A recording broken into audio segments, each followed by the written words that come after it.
We're streaming now? Woohoo. Yeah. Okay. Sorry. Yeah. I'm just sitting down. Hello, people.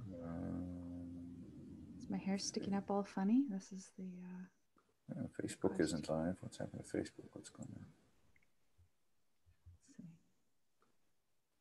Yeah, hair's sticking up a little. So much fun. Okay. You on Facebook? I have not gone over there. Let me get there. Facebook is unable to connect. Shit, what's going on? Let's try. Let me see. No, it's not connecting. That's it. So only YouTube. That's it. Right now, we're going to try it again. Okay. Let me see. Your page. There you are. No, it's unable to connect. Okay, let's go back. Let's see what's going on here. On my page. Let's take this. Copy. But you're over on YouTube, right? YouTube is working, I think. Okay. Yeah, I see you live right here. Okay. I'm not sure why Facebook is not working.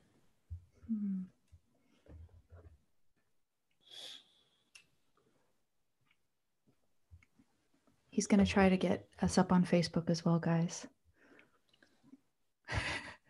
Unshelled Coast over here at YouTube. It's Zuckerberg. He's trying to keep us quiet. You think so? Yeah.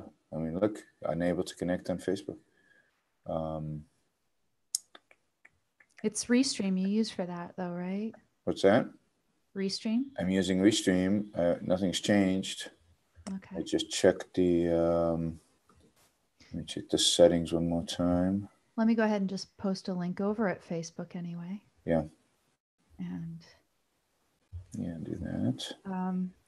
That would be interesting. It would be a crucial piece of information that we'd want to know in doing today's evaluation of Zuckerberg, right? There you go. You don't need to do that.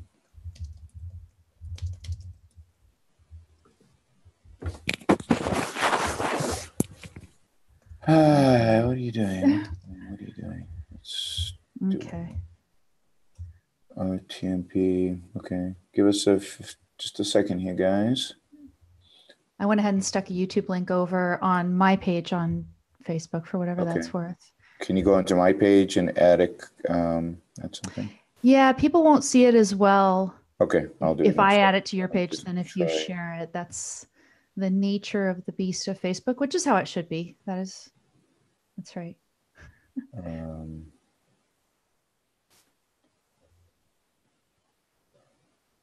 Right, what was I testing? I was looking here. Okay. Now, typically, whenever I have thought that a Facebook glitch means that they're trying to block me or do something, no, I'm always wrong. Yeah. So I've never had that. All right. We've done that. We've done all that. We've done that. Turn it off. Turn it back on. Let's see what happens. Just trying. Okay, if it doesn't succeed now, we'll just go on and be on. We'll just go on YouTube. Okay. Okay, let me go to my Facebook page and post something. Okay. Because Facebook is not working. That's weird. Is it hard to access Facebook from Hungary in some way? Oh, maybe knows I'm from Hungary. I doubt it. I doubt it. I think. Are you've been able to get on Facebook this morning? Just normally? Yeah, normally I'm on Facebook. Yeah. Okay. Just going through the live thing. It's something with Restream, obviously. Okay. It's pretty good tech, but sometimes. I've been streaming only to YouTube, and I've been doing it directly from Zoom. I haven't been messing with anything, so. It's worked until now. It's the first time it hasn't worked. I know. We will. Okay, only on YouTube. What's the link? Okay, so I put the link. I got it one second. Let me just. And I can stick it as a comment if you want. No, I'm putting it up as a. Okay, if you've got it, great. Post. Beautiful. That. Just a Do you few. think it went out on Periscope? What's that? Did it go out on Periscope? It did, but I don't think anybody watches it on Periscope. Okay. It went out on Periscope. We're stalling. We'll be back we'll be here in a second. Just give us. We will. Sorry. Facebook, on YouTube. Yeah. Okay. Publish. Yeah, because the link to YouTube will suppress it in the algorithm. I know that. Okay, let me do this. See if we can get the. Okay.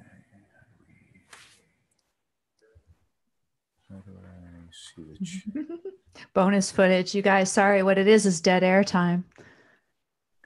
Yeah, no, this thing. They're asking what I put in my coffee. So this is just good old bulletproof coffee with unsalted.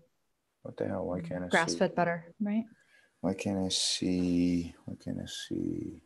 It's definitely just coffee, guys. They want something more exotic. There's vodka in it. There's vodka. there's. As the show goes on, you start to see you'll effects, right? All right. Why don't you tell them what we're going to talk about today? Okay, you guys. So I have this title, Zuckerberg and DC Sanction of the Victim, with a question mark. And there's actually two questions embedded in here. First of all, you'd have to be familiar with the idea of sanction of the victim. It's a phrase that's used by Ayn Rand. And so a lot of people talk about it in objectivism. But the two questions that I have to ask are, first of all, has Zuckerberg in his testimony actually given meaningful sanction to regulations, or to what extent has he? Because he has, obviously, to some extent.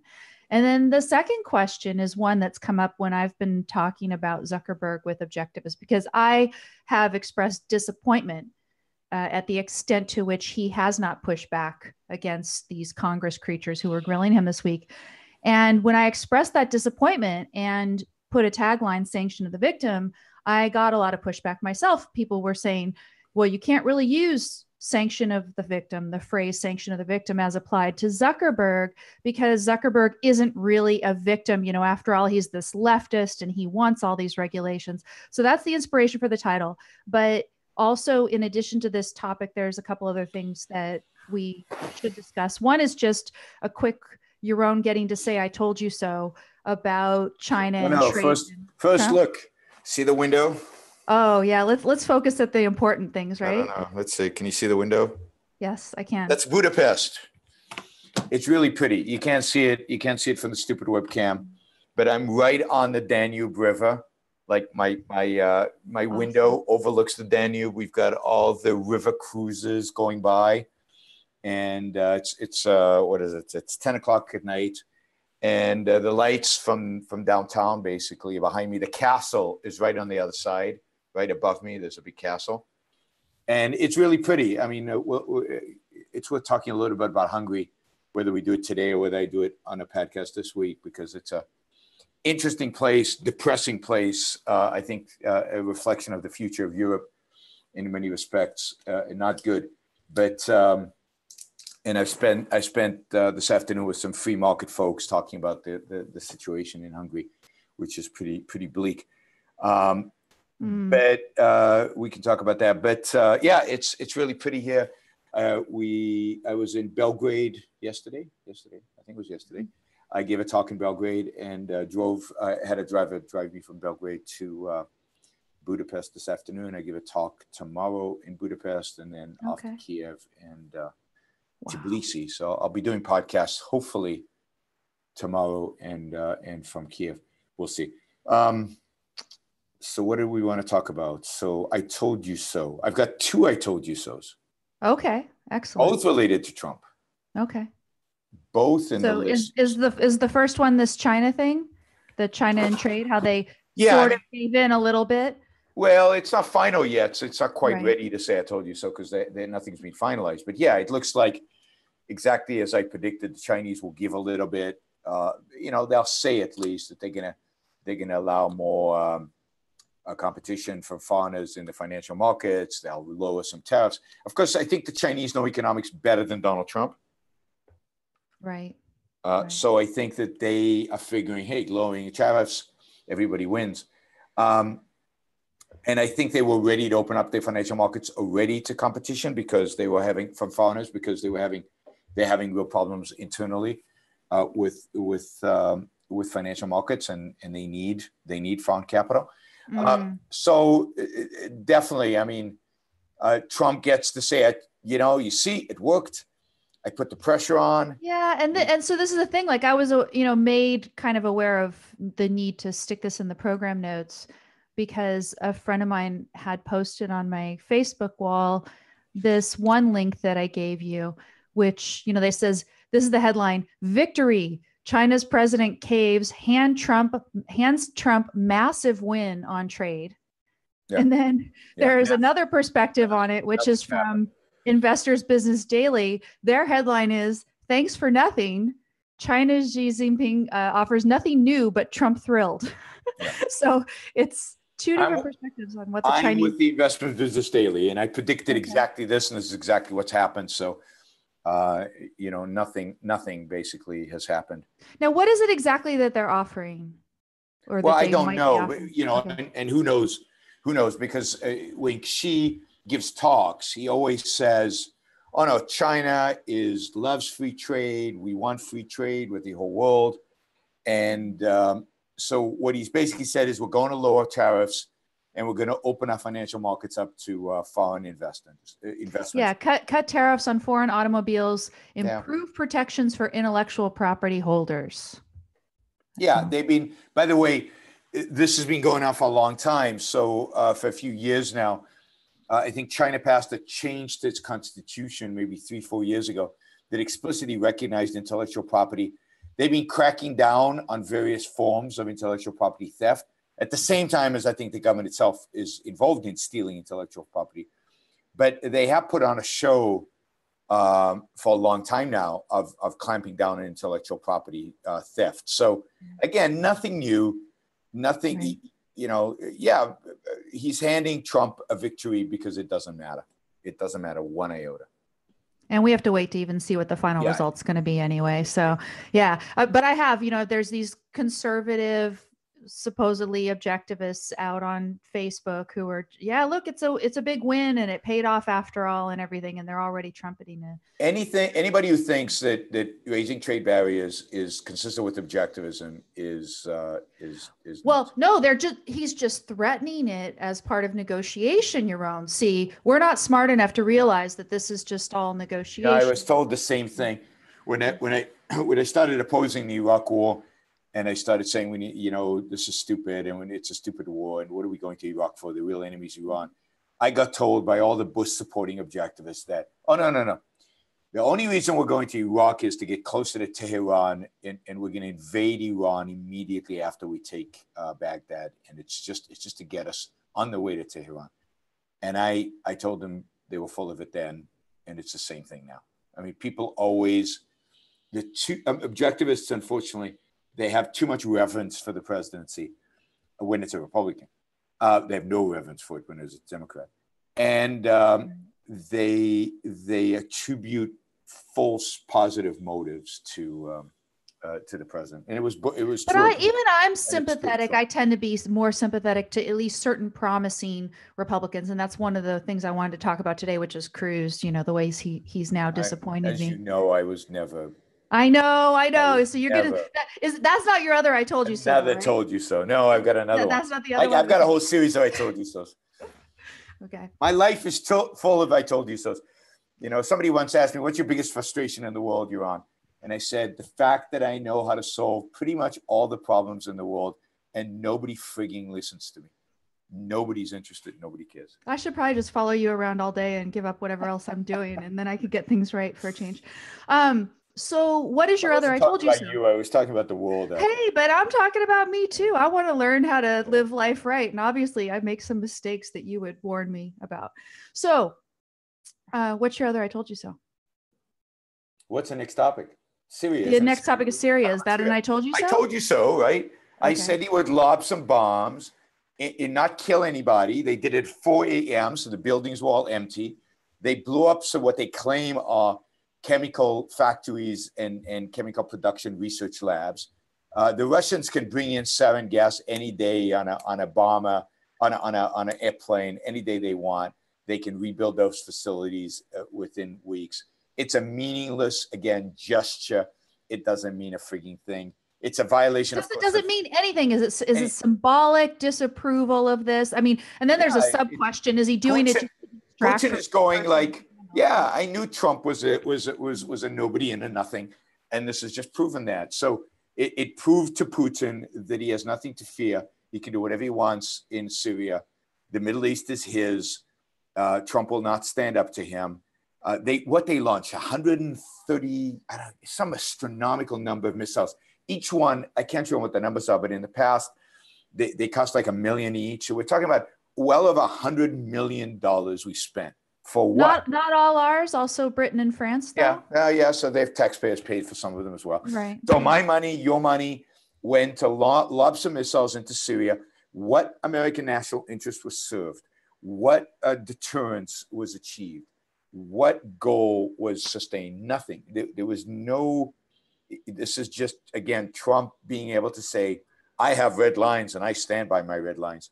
And, but, so if you really wanted to do something, if you wanted to teach the Syrians a lesson, if you really cared about the use of chemical gas and you believe that America should be the policeman of the world and should deal with it, then you bomb Assad's house. You bomb the Baath Party headquarters. You bomb the military facilities. You kill people. You cannot launch a war and a deterrence and without killing people. You destroy the infrastructure of the Baath Party and the Syrian military in Syria. This, that's what you should do if you cared, right? Now, I don't believe we should do anything, not about Syria. But that would be serious. This is, they're playing with toys that are very expensive and very dangerous, because if they killed by accident maybe a lot of Russians or something, who knows what Putin would have done. It's just, do you think Putin's going to do anything? Because he made a lot of noise afterwards. No. Okay. Putin, what's he going to do? First of all, no Russians were harmed, as far as we know. Also, what is he going to do about it, right? So is he going to bomb France? Is he going to bomb? He doesn't want to go to war. He would get crushed in a war. So he isn't perfectly situated. He called Trump, right? He called his hand. He saw what Trump holds, basically a pair at best in poker. And Putin sitting with a full house. What's he got to worry about? He's got nothing to worry about. How about this for conspiracy theory? So, and I've heard, I think Gutfeld was out there on Twitter speculating that some of this is just to distract from Trump's own personal legal woes. That they're. Yeah. What do you call it? When you start a war, there was a movie. Wag the dog, right? The dog. Yeah. Sure. I think Trump does all these things. I think he launched a trade war. A lot of it's to distract from the legal stuff. But look, it's also this altruism. It's also this idea, chemical weapons. We have to do something. And that's why France and Britain got involved. Why would they get involved? They got involved because for the same reason. It's like, no, we have to draw a line in the sand. You can't use chemical weapons. It's unacceptable. You can kill women and children any other way you want. Chemical weapons is just unacceptable. And, but so even as a signal of disapproval, you think this is completely meaningless because they use the bombs in such a way that it doesn't really signal the strong disapproval? Well, they obviously disapprove, but last time they used chemical weapons, they lost 50 bombs. This time they launched 120 bombs. So, they destroyed the chemical facility. So theoretically, if you believe the intelligence, now he's incapable of producing chemical weapons. But that's not true. It's relatively easy to produce chemical weapons. And if he really wants to, he'll get them up in 3 months and he'll be back to doing it. I've got this article and it is from Haaretz, and it says, is that how you pronounce that, by the way? Haaretz.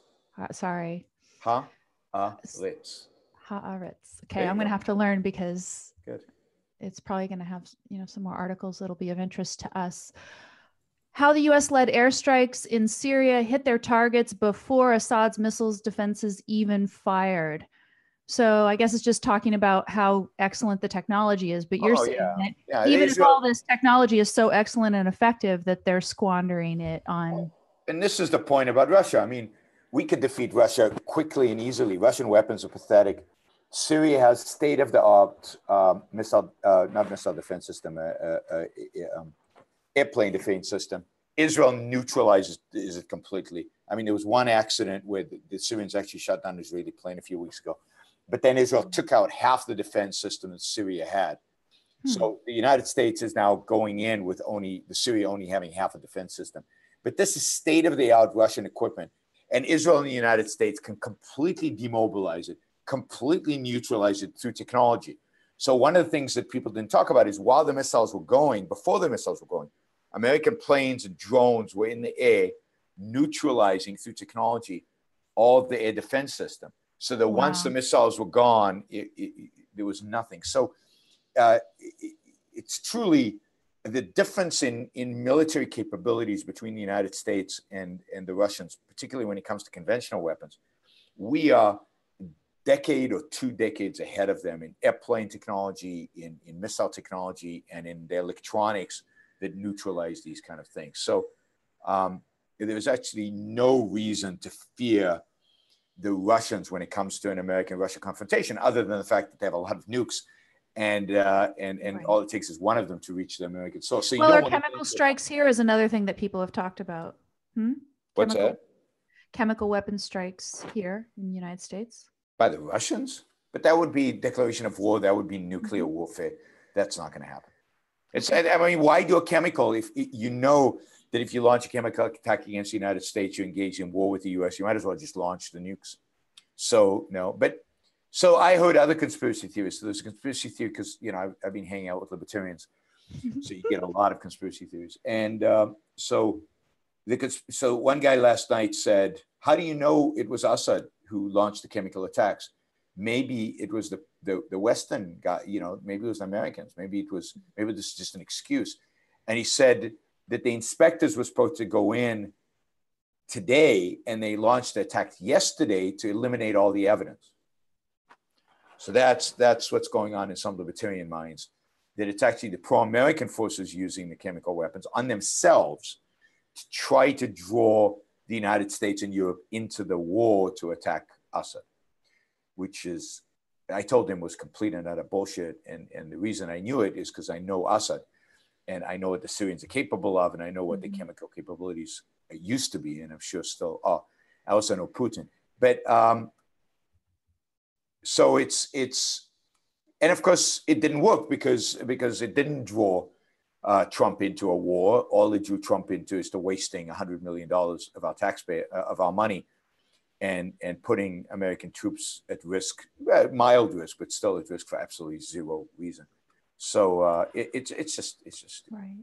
I mean, there's no, as I've said many times, the United States has not had a foreign policy since Truman. It had a foreign policy a little bit under Bush, but it was just really bad. Yes. But under Trump, there's no foreign policy. Under Obama, there was no foreign policy. And under in the Middle East, under Reagan, there was no foreign policy. There is no strategy. There is no vision. There is no idea of what to do and why we should do it.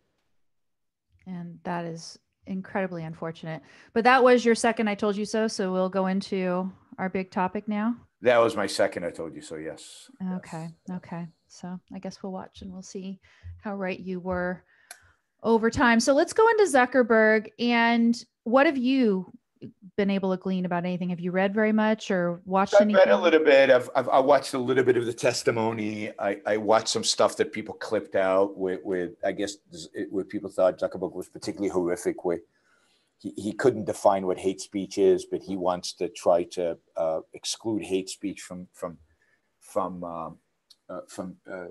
Facebook. And he even suggested, he didn't make it very explicit, but at least in the segment I saw, he suggested that Congress might want to define hate speech. And he said something like, well, in other Western countries, they've defined hate speech. Government has given us the parameters, right?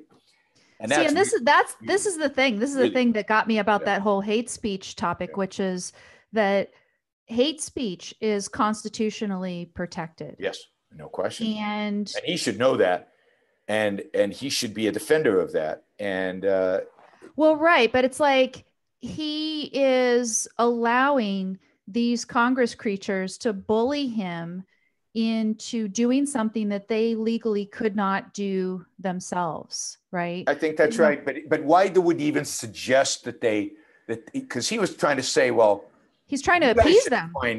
You guys should define, hate speech. Other countries have, kind of implying that would be a good thing. So I think it's more than appeasement. I think it's a sanction, and I think it is almost saying, well, other countries are more civilized. They have hate speech laws. They make my job easier because I know exactly what to ban on Facebook. And if you did it, it would be good for me as well. And I feel sorry for him. I mean, and I know all these objectivists are hating on Zuckerberg, which is I had somebody over in the YouTube chat, by the way, was saying, just mention a comment that he was sitting on a booster seat and just stuff like that. It's like, what's a booster seat? It's something that makes him appear like he's taller when he's sitting. No, he's the thing is, I don't know how short he is or how tall he is, but the guy's young. Who cares? He's 30 something years old. Now I know he's 30 something years old. He's in front of Congress, which basically he's got all these guns pointed at him. Yes.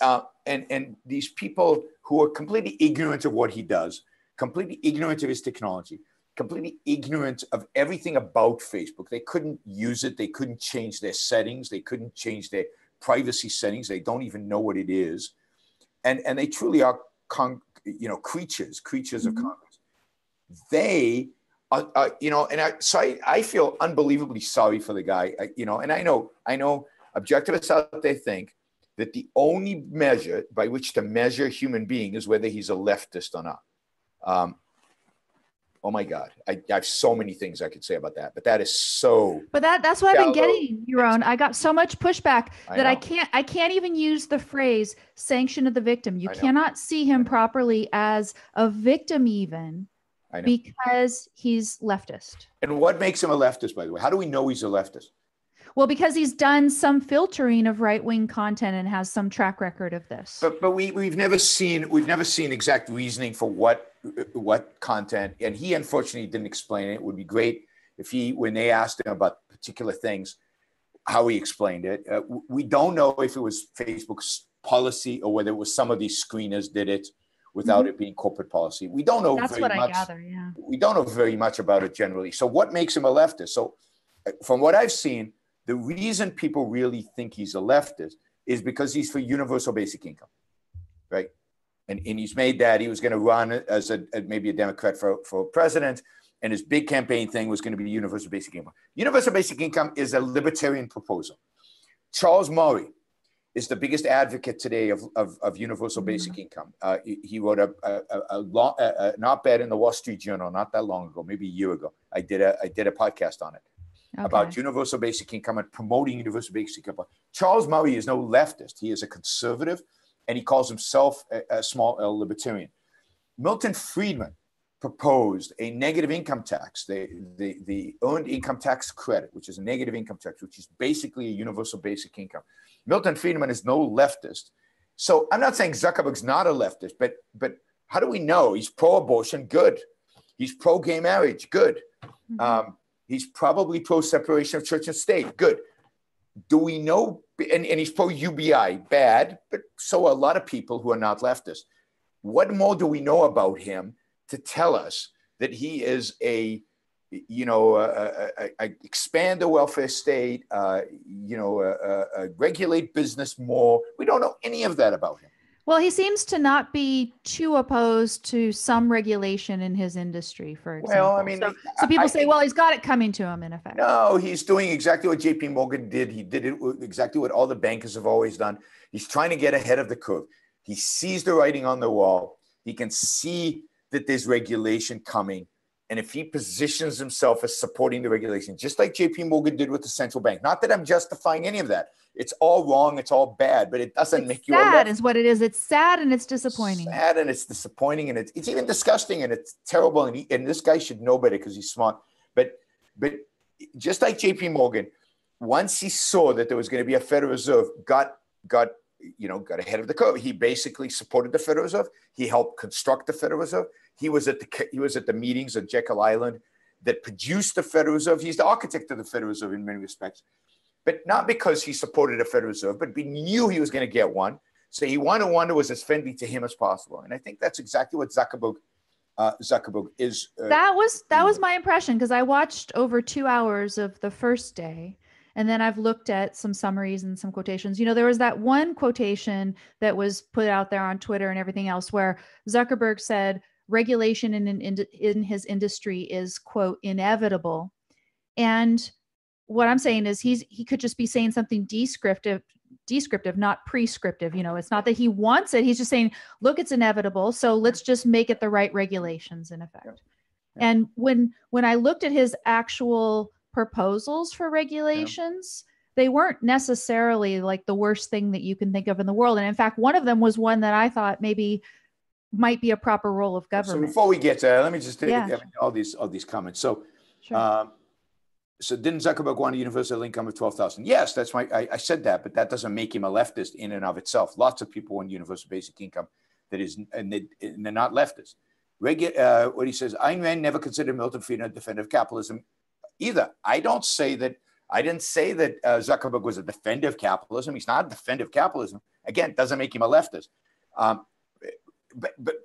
he probably is a leftist. My point is, who cares, right? Milton Friedman was the establishment's favorite court libertarian, maybe to some extent, but so what? I mean, again, doesn't make you a leftist, doesn't make you, Friedman, I have a huge amount of respect for Friedman as an economist. I have a huge amount of respect for Friedman as somebody who explained economics in a way that people understood it. So to slam Friedman because he was wrong, I can get Ayn Rand doing that. But most of you are not Ayn Rand. So, Milton Friedman was a brilliant economist who explained, and I think responsible for much of the wealth that you all have, because I think he saved capitalism in the sense that he slowed down the progression of statism. Yeah. Now, Xanadu over here on YouTube. Oh, I don't know. We got cut off a little go ahead. For a second there. Okay. So Xanadu over here on YouTube is saying regulation is good for Facebook, kills the competition. In the things that I saw, I didn't necessarily see that as Zuckerberg's motive. And I'll give you two things, kind of one pro, one con. So when he was talking about net neutrality. My internet is kind of fading, so we might lose this, but go ahead. Okay. Well, let's see how we do. When he was talking about net neutrality, he was saying that he had been in favor of it, and he gave as the explanation what would have happened to him, when he was at Harvard starting his company in his dorm room, if he had had to pay extra money in order to get, his server access or whatever out there on the internet. And to me, that's a comment made by somebody who is welcoming new entrants into the industry and competition, not someone who's trying to put these regulations out there. The other thing is, when you actually hear him talk about what sort of regulations he thinks might be good for the industry, I don't necessarily see that any of them would be ones that would entrench him over anybody else. There's one exception, and it depends how you construe one of the regulation proposals that he made in this clip that I watched, and we can talk about those if you want your own. But what's been your impression? Have you thought that he's in there eager to get regulation because he wants to be entrenched and keep all the competition out? No, that's not my sense. Now, I think I don't think it's good. Regulation is good for Facebook. I think that's wrong. I think that's a false characterization of business. It's a false characterization of the incentive of business. Businessmen, and I think this is true of Zuckerberg, businessmen don't want to be regulated. They don't like regulations. Bill Gates didn't want to be regulated, but once the regulators came in, what could he do? He worked with it. Zuckerberg knows that regulations are coming, so he's trying to get ahead of it, but he doesn't want regulation. No businessman. I consider Zuckerberg a really, really good businessman, an exceptional mind, and somebody who's been unbelievably innovative and creative. And it strikes me as funny. I mean, other people have mentioned it, that people are criticizing Facebook on Facebook, that people are criticizing Zuckerberg as being non-productive, while using, his this platform, wonderful tool, this amazing tool that he created and that he built basically from nothing, right? And it's just unbelievable. I don't think he completely realizes what regulations will do to him. I think he's naive. I think he's a kid. I think he should talk to Bill Gates. I think he should talk to Steve Ballmer about what happened to Microsoft and how it affected Microsoft. But to make him the villain when he is clearly the victim here is just, in my view, absurd. There's nothing to suggest in Zuckerberg's history other than him supporting Democratic candidates, which I think is the real thing that people really hate about him. Right. Nothing to suggest that he is a bad guy, that he is stupid, that he is a power luster, that he is an Oren Boyle, as some people have described him, that he wants regulations, that he wants to keep the competition out, and I don't believe, again, no self-respecting businessman wants to keep the competition out through regulations. And I don't believe Zuckerberg is an exception. I don't believe Zuckerberg is scheming in the back rooms. How can we get regulations to hold back our competition? Now, I think some businessmen do that, but those are the more cynical. Those are the older.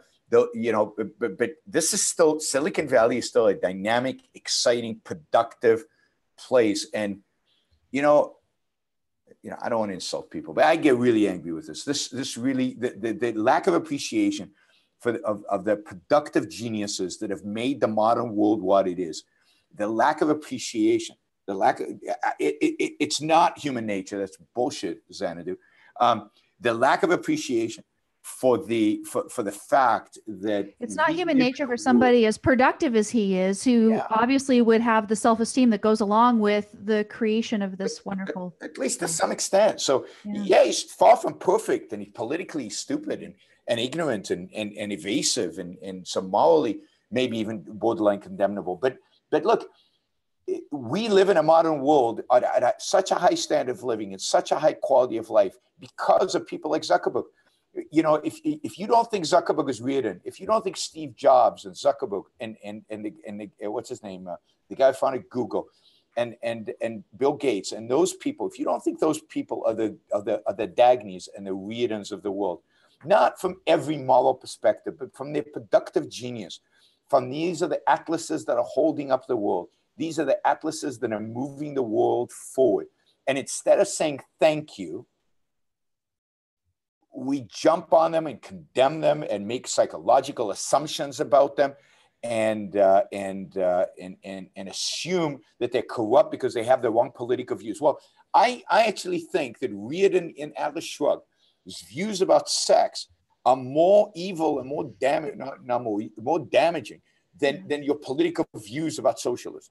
I mean, really, get a grip. I mean, Ayn Rand purposefully presents a businessman who's flawed, and all business giants today are flawed. And Ayn Rand never, if you listen to Sanction of the Victim and you listen to her other talks about business, I mean, she goes after them, but she has immense respect for their productive genius. She understands that they are the movers of the world, that they are the providers of all the material wealth that we have in the world today.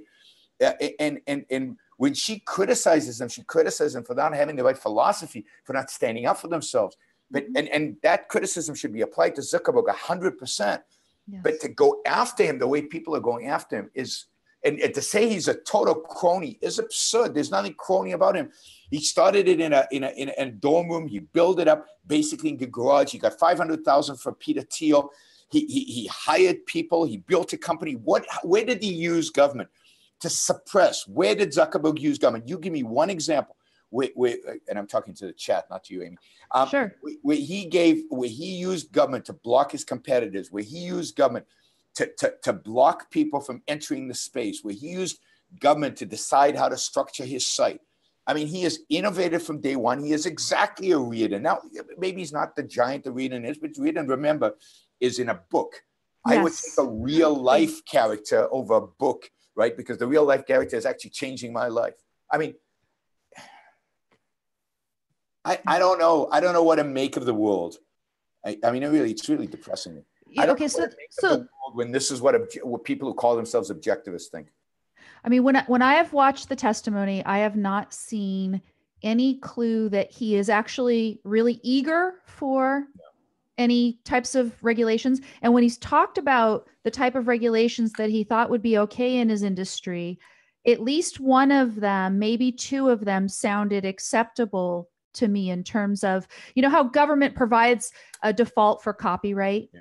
One of the things he talked about was that government could provide default terms of service type agreements, you know, where people could have a better idea what they're agreeing to. He said that the challenge with these types of agreements is that they need to be understood by the user and at the same time have enough nuance to accommodate the business model that they have. Yeah, so that Facebook has this uncomfortable blend of, you know, the big long terms of service agreement that you have to click I agree, and then what he calls inline controls. As you use Facebook, you know, it tells you you're sharing with so-and-so.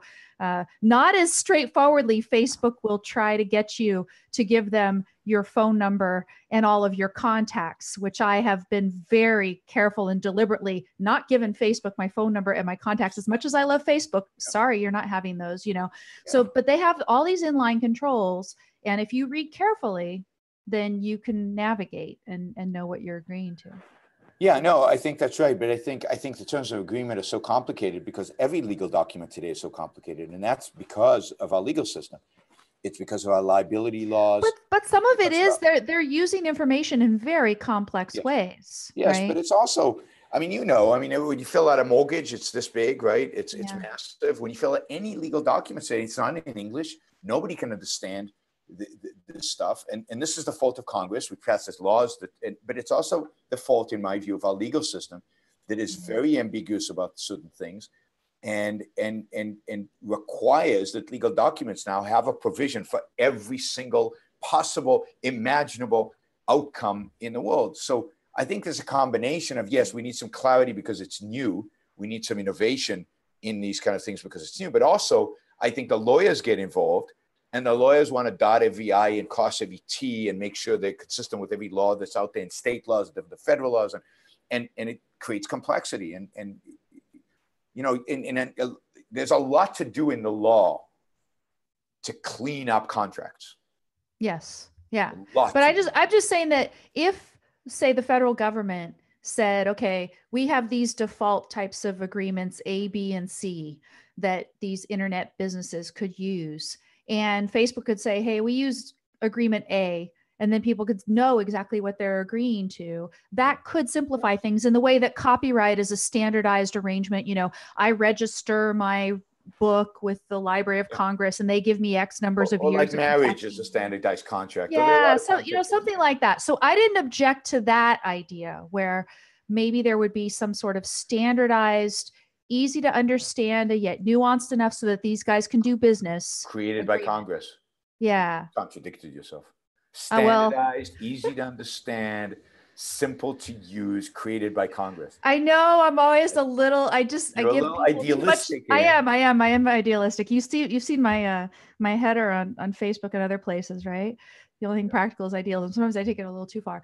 So there was that. Another thing that he talked about was that in Facebook, they allow you to tailor your sharing of information so much. It's like each individual thing that you share, practically you control what the audience is. And he was sort of suggesting that that should be standardized into a regulation. Now that would entrench him in the industry, right? Because obviously at Facebook, they have figured out how to make it very easy to provide that sort of individualized control, each and every piece of information and blah, blah, blah. Maybe he's even got patents on it, how to do it and stuff. So I was wondering, is that going to do that? If that's the regulation, if the standard is that you need to give an individual that type of fine grained control over their sharing, that maybe that's the sort of thing. But I don't know that that's necessarily a nefarious motive that he has, or is it just ideally he is trying to give people as much control as possible? The thing that makes me doubt is when have you been in Facebook where you've tried to navigate things and they say that they try to get you. Sorry, there was a super chat that distracted me here for a second. It's a big super chat, so you're going to want to take a look at it and address it in a second, Yaron. Yeah, I'll address the question in a second. Okay. Yes, thank you. That's a lot of money. It's a lot. It's a lot of money for a super chat. Cool. So the thing that makes me doubt it is that sometimes the way the little menus are set up, Facebook really tries to urge you, I think in a way that's not quite good, to share your phone number with them and to share your contacts. Sharing your contacts is huge because when it's you sharing your contacts with Facebook that allows Facebook to track people who aren't even on Facebook, because a lot of your contacts might not even be on Facebook. Yeah, I don't share my contacts with anybody. No, but Yaron, if you have not been careful, you may have accidentally clicked something that shared your contacts without knowing it. I have to be super vigilant when I'm doing this. It actually pops up. This is true. LinkedIn. It's always learn more. No thanks, or There's a pop-up thing that says, "Are you sure you want to share your contacts?" Or how do we share something? Oh, it does. I never get that far. Yeah, and I always say no because I have massive contacts. I have a huge contact file, and it would just be a disaster. And I'm sure I've done it somewhere in the last 20 years. I've shared my contact to some piece of software, but I don't think I've done it with Facebook.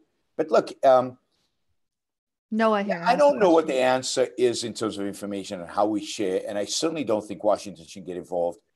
But yeah, I mean, relatively speaking, these are kind of innocuous, and some people have been saying, somebody said Zuckerberg is a left-leaning idealist. How do you know that? I mean, provide some proof. I'd like to see some statement. Now, notice, how can you be a left-leaning idealist? I don't think you can lean idealist. He could be a leftist idealist or right-wing idealist.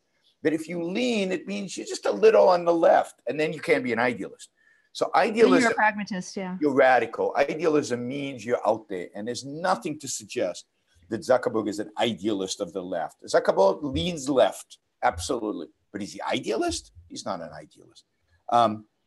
Idealist in a sense of, he buys into the whole thing, and he really wants the whole thing. And then, I mean, the government here is a gangster, absolutely.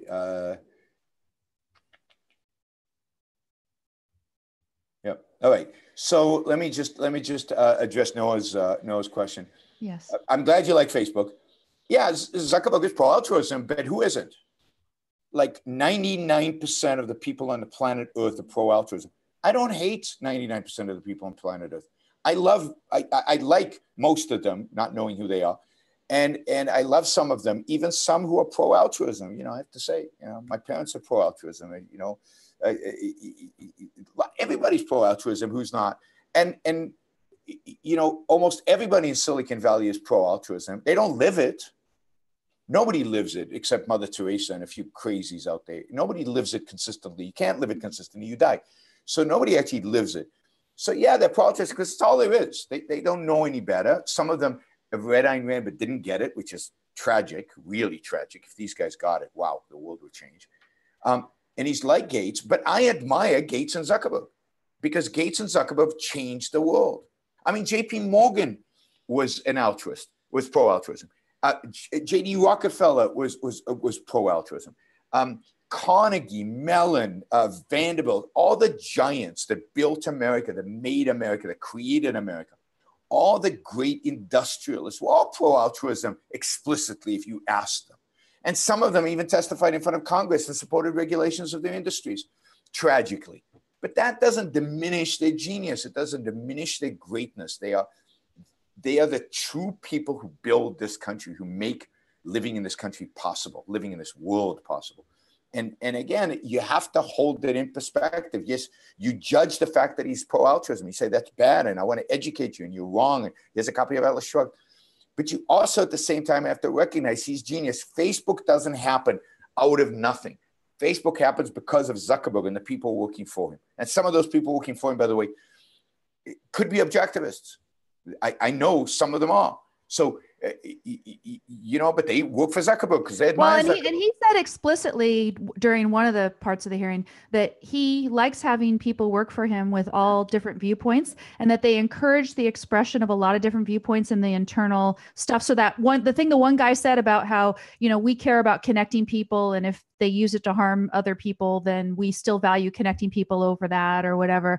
And he had to, Zuckerberg had to say, no, I don't really agree with that. And this is just part of our internal conversation. But it's good for a company to value that, to value hiring people with all these different viewpoints about how they view their mission and everything else. And I know, because one of these executives told me that he's completely free to talk about his views, which are objectivist views within. So there is an open atmosphere there. So, but that's not those questions. So, so we like Bill, Mark for their companies. No, I like them for their genius, for them. They created the companies.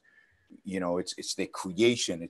I love them for the fact that they have applied reason. They are dedicated. They are productive. They're productive geniuses. And I love productive geniuses. Unless they're working for the Nazis or they're working for the government.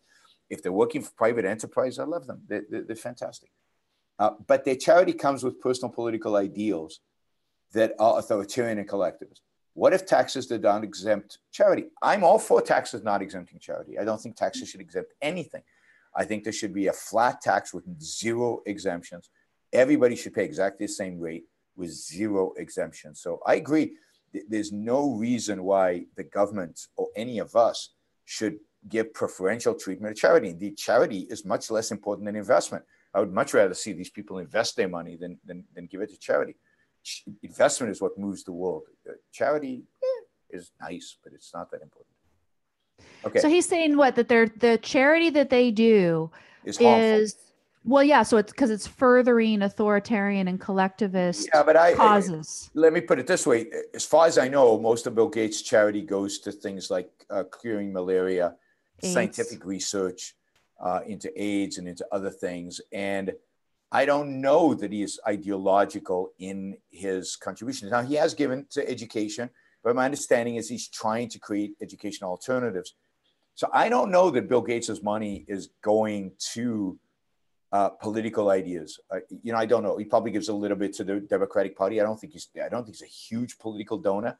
I don't know that he's giving to any specific like think tanks or universities that are preaching collectivism and authoritarianism. I don't know anything about Zuckerberg's charitable giving, other than he gave $100 million to the school district, to the Newark, New Jersey school district, $100 million that have been documented. There's a book out that documents the fact that the school district basically completely wasted that money. It's all gone with zero impact. And now he was very young when he did that, but it was more like he was trying to show the world that he was a good guy, rather than he was. And it was also, I think, he was trying to conduct some kind of experiment, right, about how you might improve the schools in this one area or something, right? It's a complete waste. $100 million. You know what we could do with $100 million? Oh my gosh! I want to say a couple things, sort of in his defense. For me, overall, I was disappointed that at least so far he doesn't seem to have learned the lesson that he cannot appease these Congress creatures.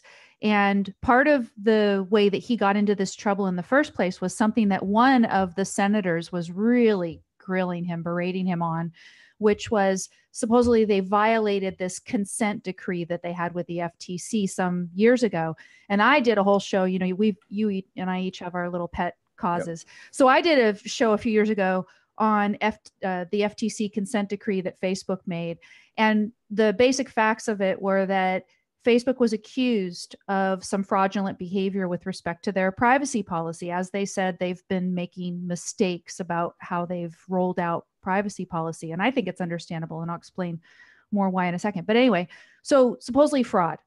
So then I ask you, Yaron, if a company is guilty of fraud of some kind, what should the remedy be? What do you think a good remedy would be for that? Well, I think the manager needs to be penalized. That is the person responsible for the fraud. Because what is a company? A company is individual human beings. So the person who committed the fraud within the company needs to be personally liable. But if they do that within the course of their regular business duties or something, then that would be the company's liability. Yeah? There is no such. I mean, I think it's okay to penalize the company, which really. But really, the question is how? Because I'm gonna tell you how horrendous the penalty actually was in a second. But well, I mean, what would the penalty be? I mean, you would fine the company, but you would put the manager in jail. So you would fine the company because shareholders should have caught him, if they should have caught him. Now, if he committed fraud to such an extent that he was so good at it that no reasonable person could have caught him within the company, then why penalize shareholders? From what I understand, it was like there was some sort of misrepresentation of the type of privacy control users had or something like that. So I was thinking, you have a class action lawsuit. And if I'm a user who says I've been defrauded. Fraud. Oh, well, why wouldn't you just call the police if it's fraud? If it's true fraud? Why is that? Well, I mean, really, what are the damages that you're showing? So they basically get you to share information that you wouldn't have otherwise because you saw the privacy policy was this, but really it's that. So you'd have to show some kind of damages and get some sort of, I think, payment for it, right? So this is the issue. Is fraud a criminal issue or is it a civil issue? It could be both, right? And okay. I would say in this situation, it's probably more of a civil issue because people are saying that they've been damaged because Facebook wasn't straightforward about. But you get the idea. Lawsuit. Yeah, it's like the individuals who were defrauded should get some sort of remedy, maybe, if they can show, right? If they can show damages. Yeah. So the FTC says, okay, you guys are guilty of fraud. We're going to use this, and I'm now kind of imposing my language on it. Yeah. We're going to use this to get our claws into you, Facebook. We are going to take control of your privacy policy for the next 20 years. Yeah. And it'll be only 20 years if you're good. And if there's a violation of this consent decree between now and the 20 years are up, we're going to take control for longer. Yeah. And so one of the things that, again, one of the senators was emphasizing why he's hauled before Congress is because supposedly now they violated the consent decree because of this Cambridge Analytica scandal. But, what they said over and over is, oh, you've apologized about bumbling with your privacy policy so many times, Facebook. Now you're showing us that we cannot count on you to regulate yourself. And now we, the Congress, have to regulate you because you've messed up so much.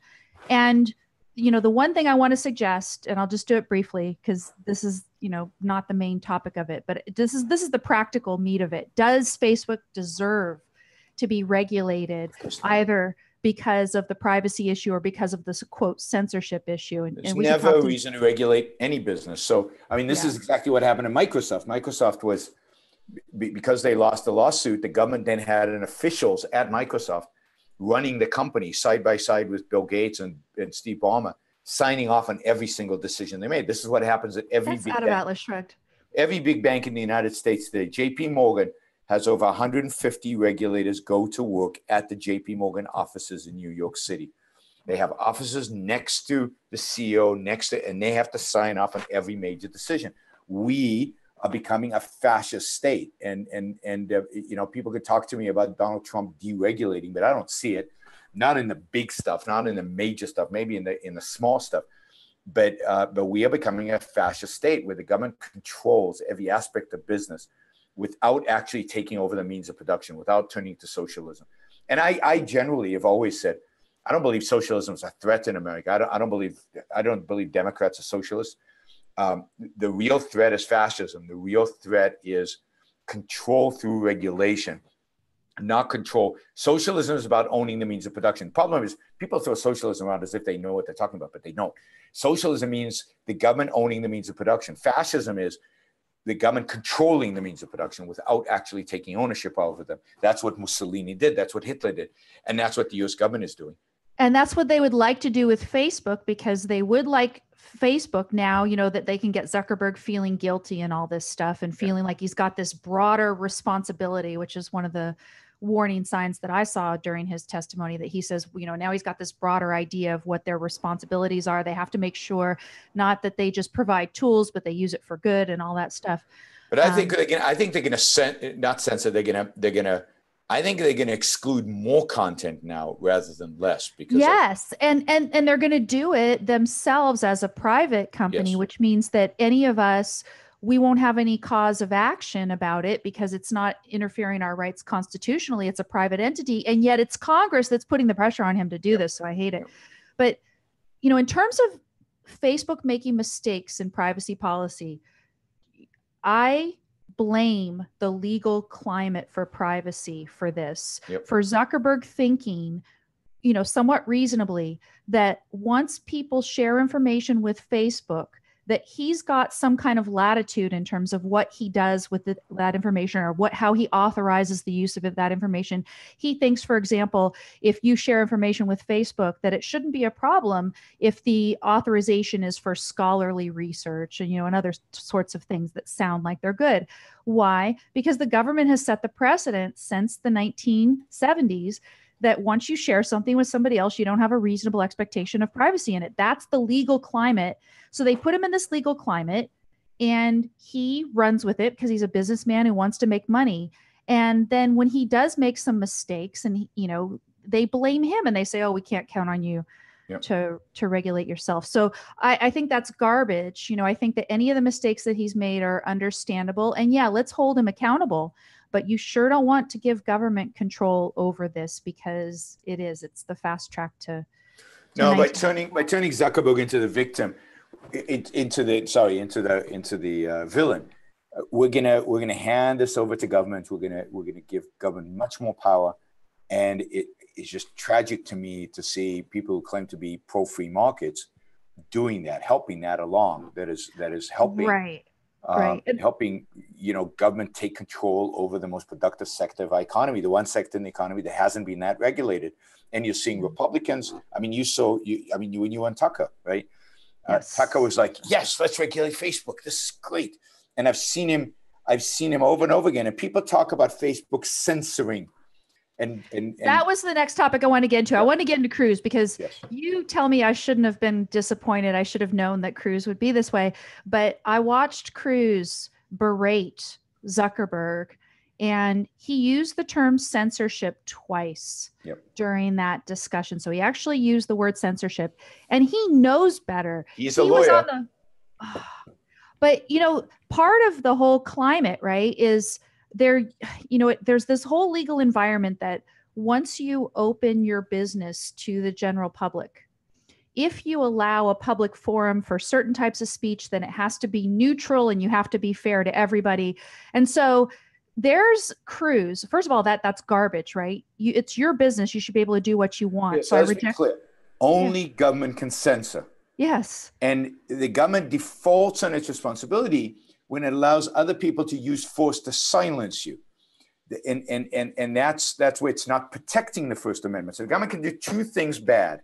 It can censor you. It can stop you from saying stuff, or it can refuse to protect you, like they refused to protect Salman Rushdie when the Iranians threatened him, or refused to protect Fleming Rose when he published the cartoons. And that's a second kind of default. Or they refuse to protect what's his name, Ben Shapiro, when he goes to speak at Berkeley. That's a default. But only government can censor. Private organizations cannot censor. That is not the right concept. That is not the right word. That is a major philosophical mistake. If you want to go after somebody in these hearings, go after Cruz. Yes, no, exactly. It was horrible. He was horrible.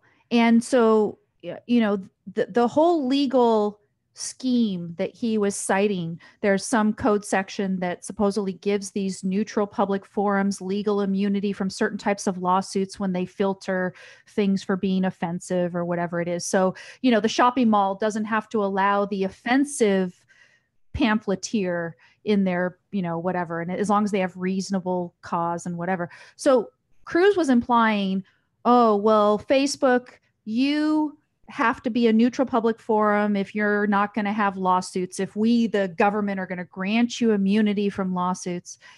And, you're not neutral because you censored, he used the word censorship incorrectly, Diamond and Silk, these cute girls who were pro-Trump or whatever.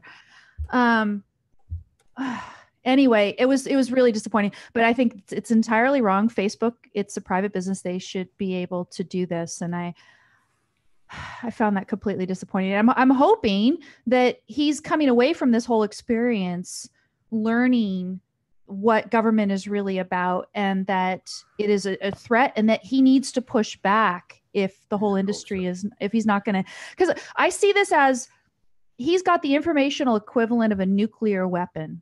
Yep.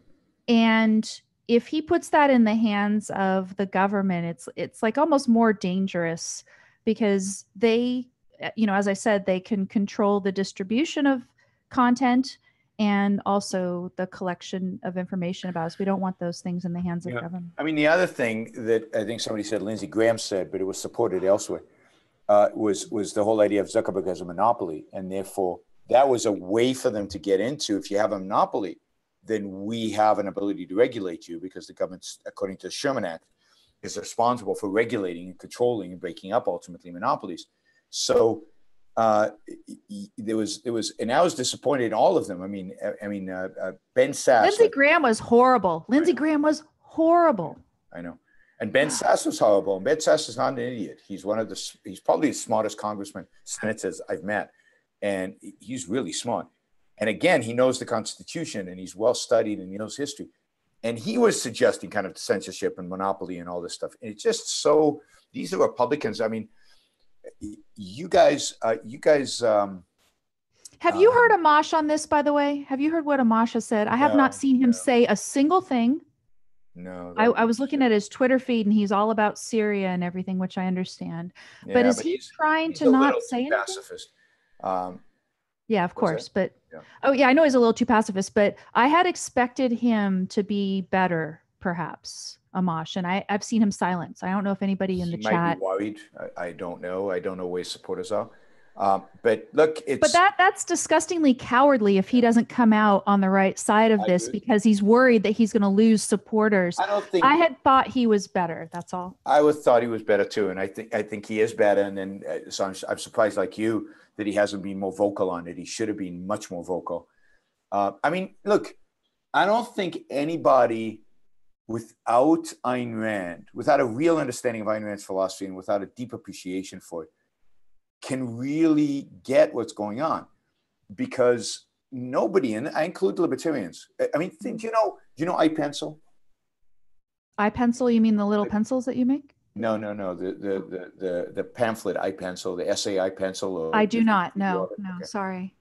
It's this essay written by that is very popular among libertarians, and it basically shows that how a pencil is created, and it's really cool, right? The idea is nobody actually knows how to make a pencil, right? If you think about all the elements that go into making a pencil, how to chop down the wood, how to carve the wood, how to make the wood, how to get the graphite, where to get the graphite, how to turn the graphite into these thin sticks, how to combine the wood with the graphite, how to do all these things and make a pencil. No single individual knows everything that's involved in production of a pencil. And it does it beautifully. And the whole point is spontaneous order, the invisible hand, Invisible Hand, Adam Smith, spontaneous order, Hayek. Look, the pencil gets to us. Free markets produce the pencil, even though nobody knows how to make it. And the essay is dramatically flawed. And it's kind of shockingly flawed because what is it? The thing it's missing, the thing that they never talk about, is the entrepreneur that actually makes the pencil. He doesn't know how to make every element in the pencil, but he knows where to get all the elements, and he knows how to put them together. And he gets people who know how to do all the other things that he doesn't know, and he gets it all done. And libertarians, with the exception of some Austrians, have Mises obviously is a great exception, and Israel Kurzner is the other Austrian who's an exception.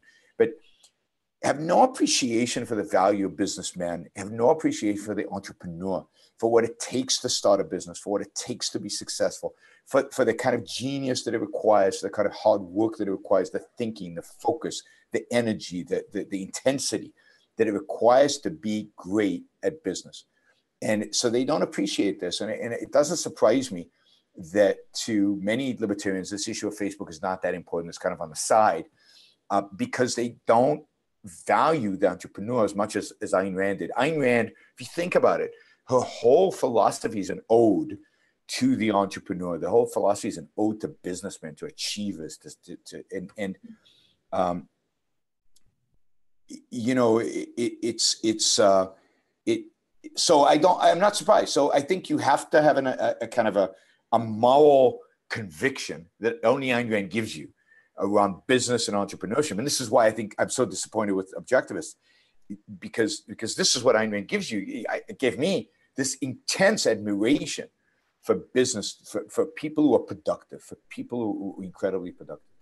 Yeah.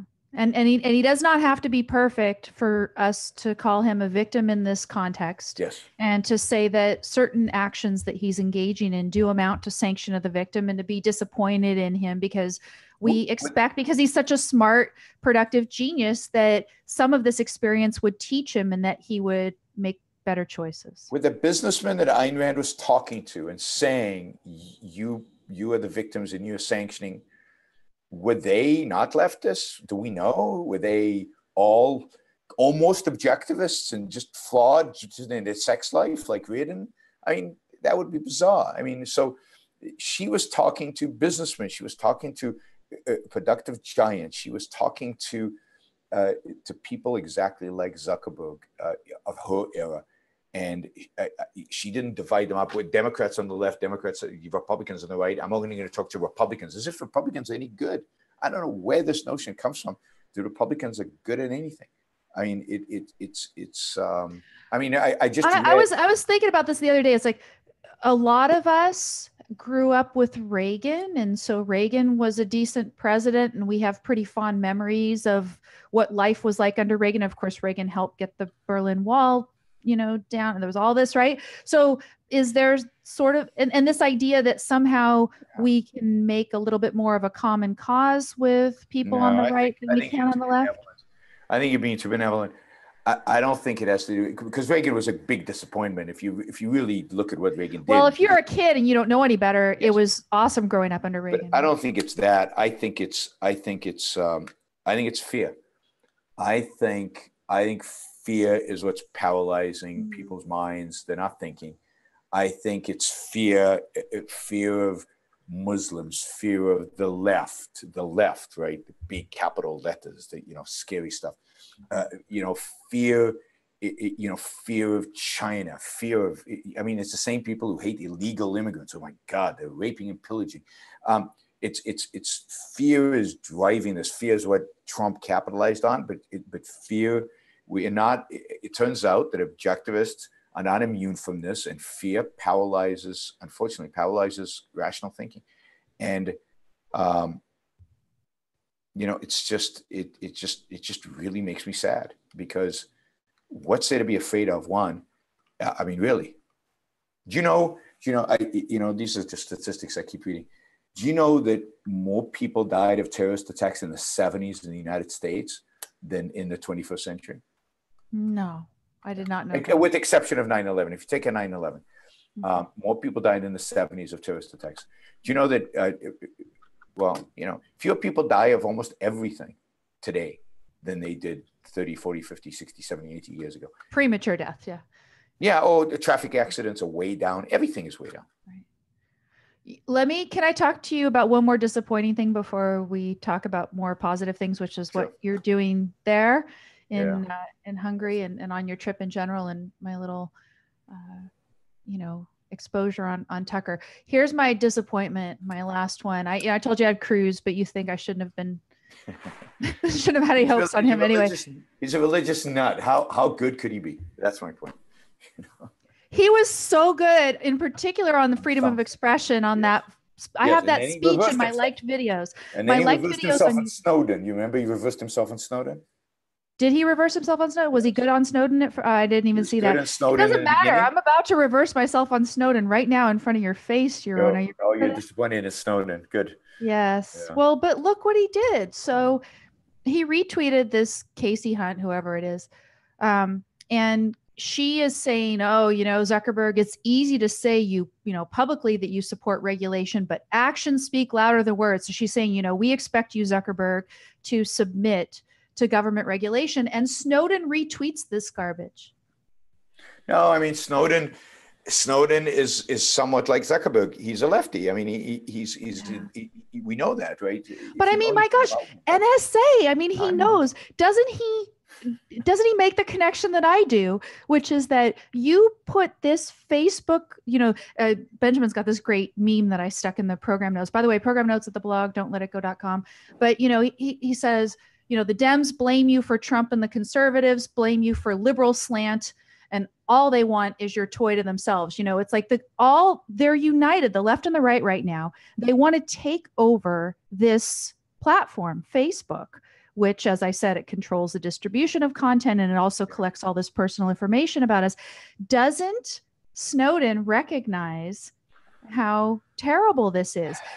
I can understand that he doesn't like the way Facebook handles personal information. He's a privacy fanatic, and I'm a privacy fanatic. I've learned I like to share a lot.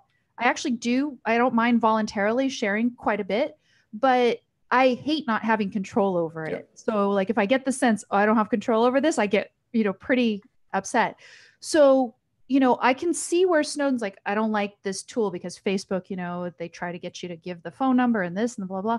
But doesn't he know that it's even more dangerous in the hands of government? Doesn't he make that connection? I am extremely disappointed. I mean, supposedly he risked his life to make these revelations to all of us. Yeah. And if the upshot of this is going to be that nothing changes in terms of the law, in terms of anything that is constraining the behavior of the NSA and the federal government, those guys remain untouched. And yet Facebook is going to come under government regulation. That's going to be the result of Snowden. That is the worst possible outcome in my I think we should just make Facebook a subsidiary of the NSA. Well, that's what's going to happen. That's what I'm saying. It's like, yeah, I know. Just make it explicit, though. Doesn't he realize that that's going to happen? I don't get it. It's people are so, and this is the same. Doesn't Zuckerberg realize that by granting them a little bit, he's going to give them the whole thing? That they all once you're not consistent, once you don't have principles, it's very hard to hold the thought, to think. It's almost impossible to think. It's impossible to think without principles. And these people don't have principles. They don't. I actually am having a conspiracy theory because I find it so hard to believe that he would think it's a good idea for the government to regulate Facebook and take over. Maybe you think Putin is putting over to it? Yeah, there's this whole thing where, he's trying to negotiate a plea deal with the feds so that he can live his life. No way in hell is Donald Trump, Mike Pompeo, and our friend if they get control of Facebook, because he's going to have all of us willingly submit to having Facebook under regulation. No way are they giving up on hanging Snowden.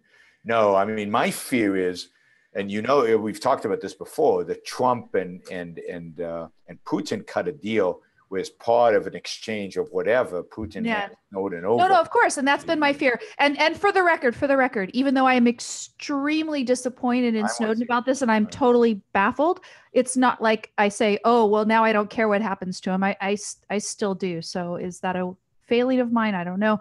I don't think I still think Snowden would be a victim in that circumstance. We live in an irrational world with people of mixed premises. And you cannot hold everybody to the standard of Dagny Taggart or John Galt. You have to judge them. You have to call them out when they're wrong. Every time. But what Snowden did, I think, was heroic. The fact that he's being stupid now or being wrong now, being evasive now, does not diminish his heroin before. What Zuckerberg did in building Facebook is heroic, is an amazing achievement. He's a productive genius, one of the great industrialists of the era. And the fact that he is a leftist or somewhat of a leftist, we don't know how much of a leftist, but somewhat of a leftist, does not change that fact, does not change his productive genius. And I think I read a quote in one of my shows from Leonard, from Opal, from Objectivism and the Philosophy of Ayn Rand by Leonard Peikoff, where he says, what is it?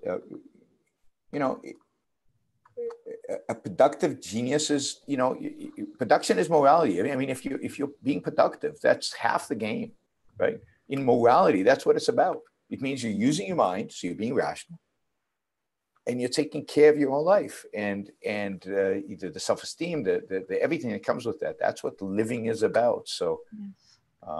I mean, there's a whole question about why people resent people like Zuckerberg, and in general, Silicon Valley. It's not just Zuckerberg; they hate Silicon Valley, and there's something psychologically interesting going on that we're gonna have to talk about. We're gonna have to figure it out. Yeah, you get the idea. So yeah, I had it turned out to be sort of a pity party post, as I would call it, on Facebook, where I was saying, here's the things I catch hell for on Facebook. And one, of course, is criticizing, Trump all the time. And then now it was expressing disappointment in what Zuckerberg is doing, because I actually do still see him as a victim. So I both, I do criticize him, but it's like, I shouldn't even be disappointed. I should just expect. And in fact, he's got it coming to him, and, all this. No, I've been pretty horrified. As Ayn Rand said. So let's talk about a little bit of good news. Good stuff, yes. So I was in Belgrade yesterday, the capital of the former Yugoslavia, right? And the place is a bit dumpy, and you can tell.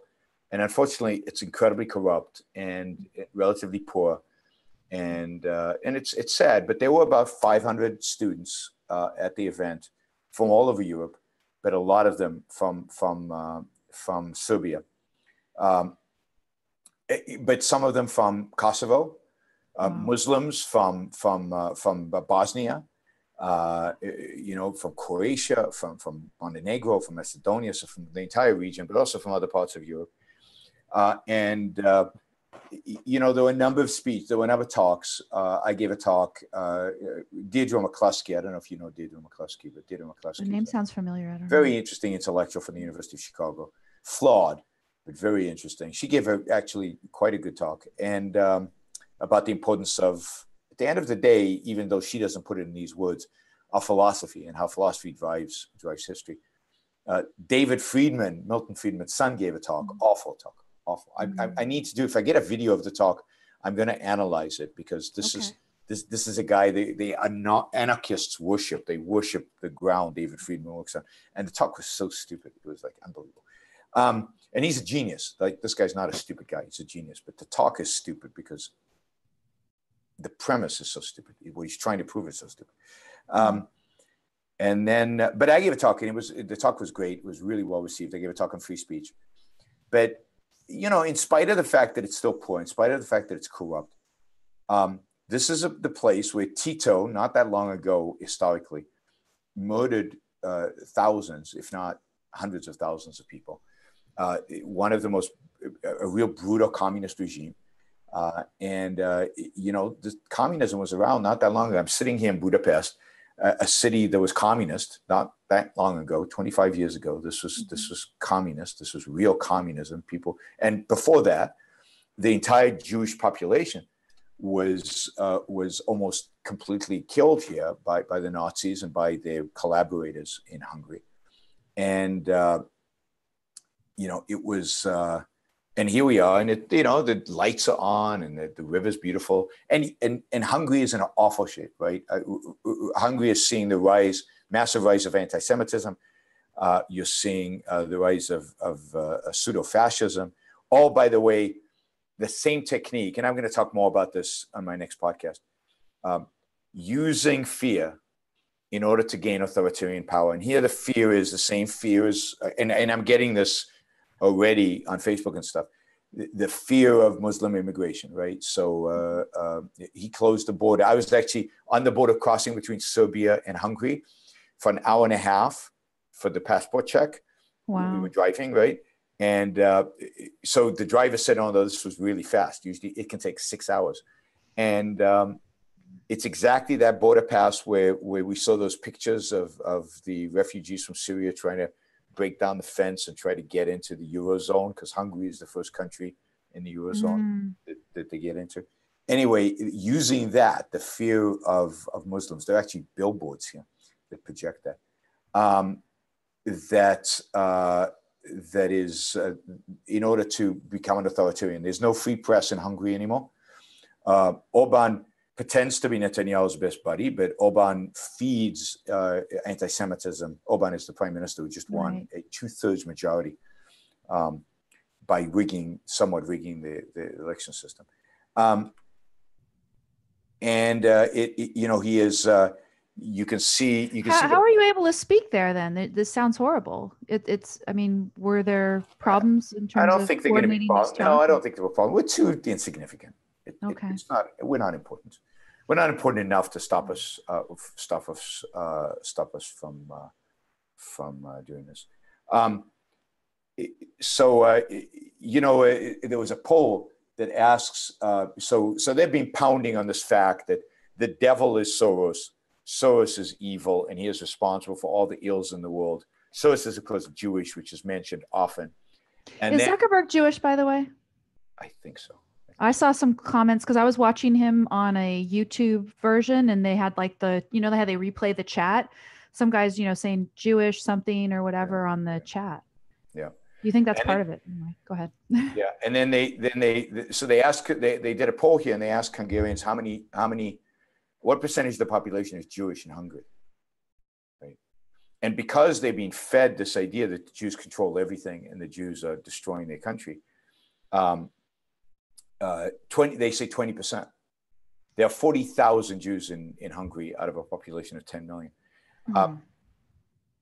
Soros is a leftist maniac. He's anti-Israel. He's a bad guy, but he's not the conspiracy theory monster and the kind of a villain that what's his name that the Hungarian government and that many in the United States are making him out to be. I've done a show on Soros, he's a bad guy, but he's not what these people are making out to be. Anyway, I'm giving a talk here, and we'll see how many people show up, and we'll see how it goes. But it's kind of sad. I mean, the only reason Hungary is growing economically is because they're massively subsidized by the European Union. They get huge amounts of money from the European Union, and I think they're the biggest net receiver of funds from the European Union. And it's and the reason is because they've just had too controlled an economy. Or? Stop it! You guys don't know what you're talking about, so just stop it, right? I mean, saying stuff about Soros that you don't know anything about, because you've read some right-wing blog where they say stuff, what? Yeah. So sorry, Amy. So why? I mean, is it because Hungary's had an economy that's been too constrained by government and regulation that they haven't been able to do it on their own? I mean, this guy who runs the government here is unbelievably corrupt, right? He and his pals and his cronies. It's complete cronyism here. Everything is family. Everything is the people close to him. Everything is the people around him. They steal. A lot of the European Union money that comes in is stolen by people close to the government. There's no, as compared to Brazil, where they just arrested the president, and the former president was really cool.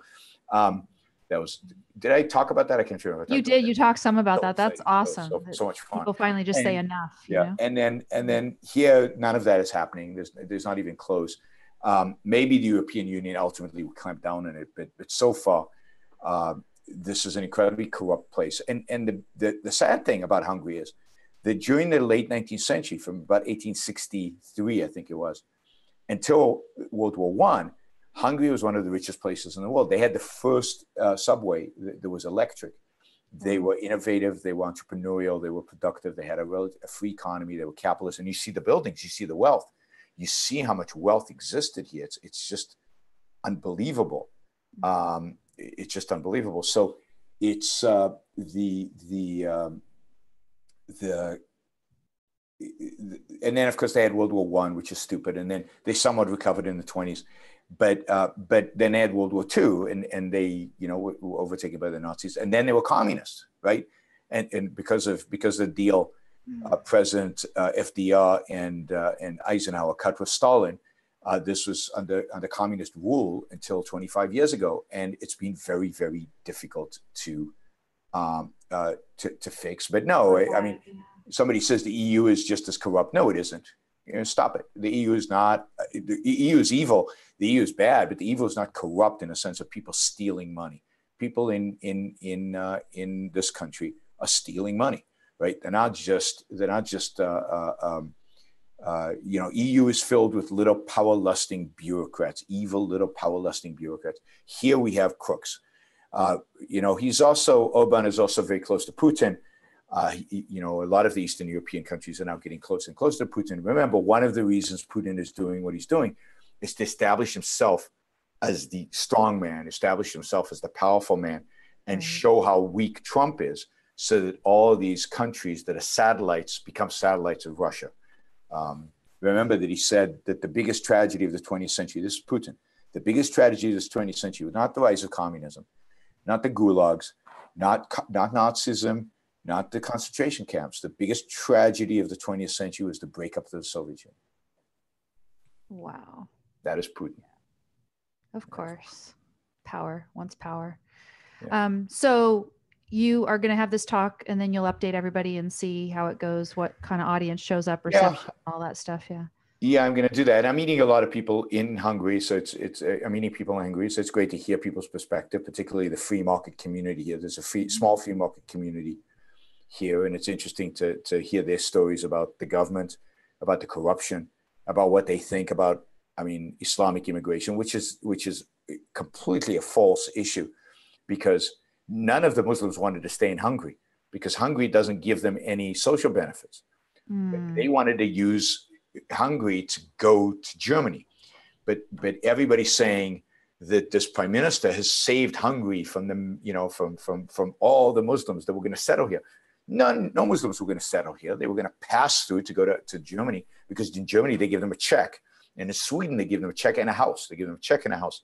So see, and that's the problem. All these anti-immigration people and stuff, it's like, we shouldn't let Muslims in. We should not be giving freebies. Yeah, they wouldn't come. Who want to come here? Then they wouldn't come. So the problem is the giving of the freebies and the handouts by government more than anything, is in my view, because obviously you're attracting the wrong kind of people if they're attracted by freebies as well. Yes, but also, there's a problem with Muslims, and there's a problem with mass migration, and it needs to be dealt with. But the idea that Hungary was going to be inundated with Muslim immigrants is a bizarre, ridiculous idea that nobody here really believes, or nobody smart here really believes. And the real issue was he used it as propaganda. Again, it's the same thing. Fear. An enemy, a scapegoat, I'm the solution. And it's the same thing, and every authoritarian does exactly the same thing. Yeah. So I'll just wrap up, because we're supposed to, I think, cut off here pretty quick. I'll say, in a way, Tucker's was doing the same thing at the end of the little segment that I had with him, or actually the whole thing, right? The whole flavor is that there's these horrible things going on, and government is the solution for him.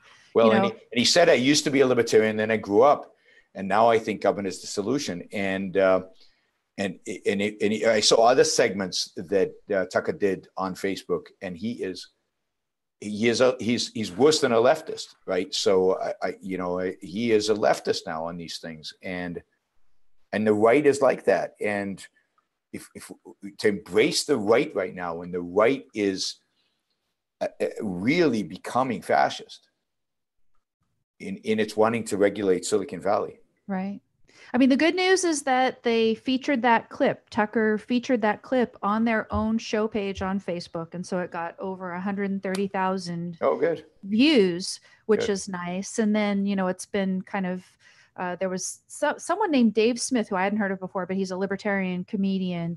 he featured the segment for about a 10-minute discussion on his podcast. And that's, so slowly but surely I'm reaching some people here, although I can't travel like you. I'm doing it in these different sorts of ways. No, television reaches hundreds of thousands. I can talk to 500 people, maybe 4,000 in Brazil, but it doesn't reach. But you have 100,000 on some of these live streams too. So the one in Brazil was live streamed to 100,000 people. So I gave a talk. I can't remember if we did a podcast after that. I think we did. You mentioned it because I remember the statistic. It was on Tuesday. So I haven't talked since then, but I did. I watched you. Yeah, the talk was in Brazil to 4,000 people, live audience, at least 4,000. It was live streamed and 100,000 people were watching on the live stream. That's beautiful. It was a good talk. Yeah. Motivating. It was inspiring. And that's what people need these days. Thank you, sir. So hopefully next weekend and we'll just connect and see if and when and how. We can't do it Sunday. Sunday we can't do it because I am flying all day Sunday. Okay. Next weekend might be difficult. Okay. We'll figure it out. I'll get home on Sunday at some point. And Saturday, I'll have to see. Yeah, Saturday's going to be hard. I think next week it's off, unless we do Friday or something. Okay, well, let's connect. We'll figure it out. Thanks, everyone, Thanks, everybody, for watching. Thanks for all patience at the beginning. Good. We got some good money on Super Chat. It was a good day on Super Chat. Thank you, guys, particularly to Noah. Thumbs up to Noah. Thank you, Noah. That is great support. Really appreciate it. But also thanks to Jack the bass. I don't want to read the rest. And you know who you are.